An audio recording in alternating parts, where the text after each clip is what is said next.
Hi ಎಲ್ರಿಗೂ ನಮಸ್ಕಾರ. ಇವತ್ತು ನಾನು ಕಾಯಿ ಒಬ್ಬಟ್ಟು ಮಾಡೋದು ಹೇಗೆ ಅಂತ ಹೇಳ್ಕೊಡ್ತಾ ಇದ್ದೀನಿ.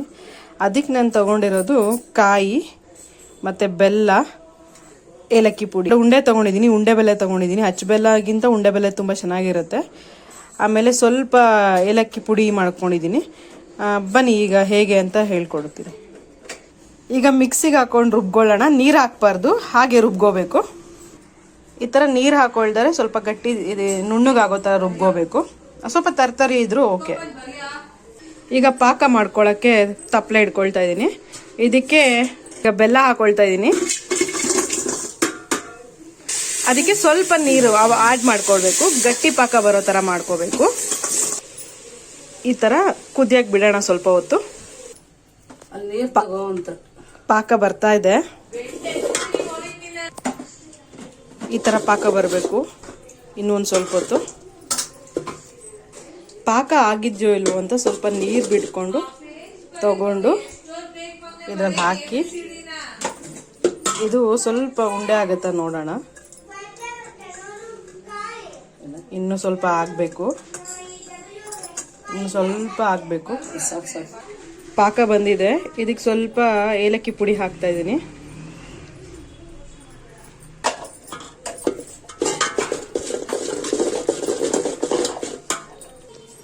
ಸ್ವಲ್ಪ ಗಸಗಸೆ ಹಾಕ್ತಾ ಇದೀನಿ. ಈಗ ರುಬ್ಕೊಂಡಿರೋ ಕಾಯಿ ಹಾಕ್ತಾ ಇದೀವಿ.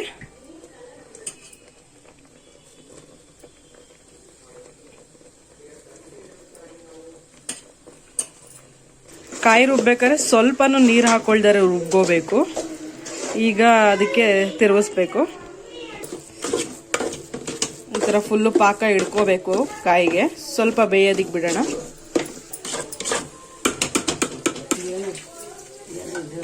ಹೂರ್ಣ ರೆಡಿ ಇದೆ. ನೆಕ್ಸ್ಟ್ ಹಿಟ್ಟು ಕಲ್ಸ್ಕೊಳ್ಳೋಣ. ಈಗ ಹಸಿಟ್ಟು ಮಿದ್ಕೋತಾ ಇದ್ದೀನಿ. ಇದನ್ನ 1 ಅವರ್ ಸ್ವಲ್ಪ ನೆನೆಯಾಗಿ ಬಿಡೋಣ. ಎಣ್ಣೆ ಹಾಕಿ ಚೆನ್ನಾಗಿ. ಇದನ್ನ 5 ಮಿನಿಟ್ಸ್ ಬಿಡೋಣ. ಅಲ್ಲ 1 ಅವರ್ ಇಟ್ಕೊಳ್ಳೋಣ. ಹಿಟ್ಟು ನೆಂದಿದೆ. ಈಗ ಒಬ್ಬಟ್ಟು ಮಾಡಕ್ಕೆ ರೆಡಿ ಮಾಡ್ತಾ ಇದ್ದೀವಿ. ಸಣ್ಣದಾಗಿ ಉಂಡೆ ತಗೊಂಡು ಅದು ನೀಟಾಗಿ ಇದು ಮಾಡಿಕೊಂಡು ಅಗಲ ಮಾಡಿಕೊಂಡು ಅದಕ್ಕೆ ತಕ್ಕಂಗೆ ಗಾತ್ರವಾಗಿ ತಕ್ಕಂಗೆ ಉಂಡೆ ತಗೊಂಡು ಅದನ್ನ ಉಂಡೆ ಮಾಡಿಕೊಂಡು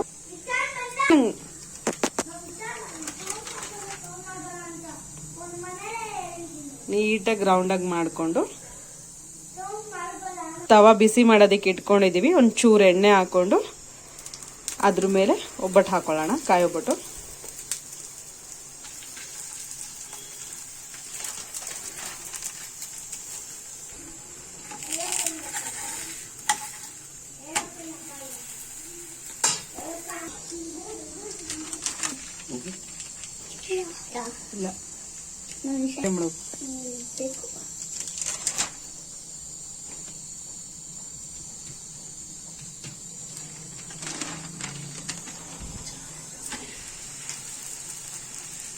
ಇಲ್ಲ ಬಿಸಿ ಬಿಸಿಯಾದ ಒಬ್ಬಟ್ಟು ರೆಡಿ ಆಗ್ತಾ ಇದೆ.